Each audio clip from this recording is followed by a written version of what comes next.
I'm Rick, and I'm building the Terminator. The Terminator is planned to be a roller speargun. They call them rollers because they've got rollers on them. Actually, a better word is a sheave.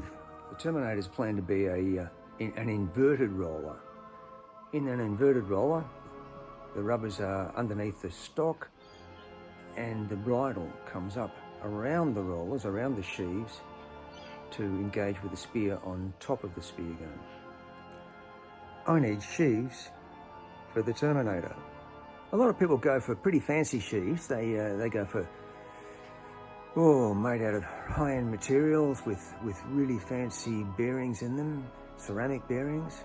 I've got no doubt that a fancy bearing will involve much less friction, and that means more power transferred from the rubbers to the spear. But there are two reasons why I'm not entirely convinced that this is going to be a good thing. The first off is the cost of the bearings. They cost an arm and a leg. But perhaps more importantly, the issue is that bearings have got lots of little balls in them. Each one of those little balls is a moving part. The more moving parts you have, the more chance you have for a breakdown. I'm a great believer in the KISS principle. KISS stands for keep it simple, stupid.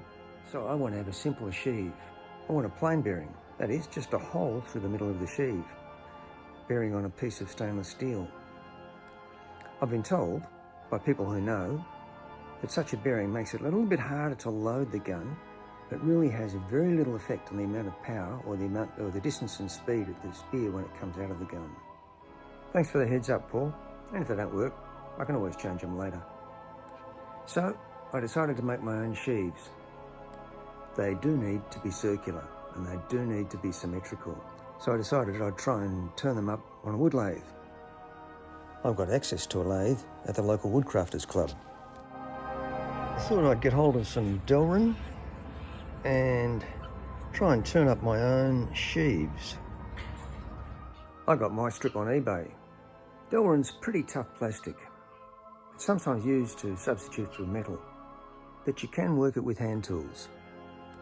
But first, I had to get the right tools. I've got conventional wood lathe chisels, ones that are used by most people who turn bowls and those sorts of things. But for the line groove in the middle of the sheave, I needed something finer. So I bought some parts. I bought a handle and a bit of high-speed steel stock, put them together and ground the end of the high-speed steel to make a chisel end. Cost me about $12 all up.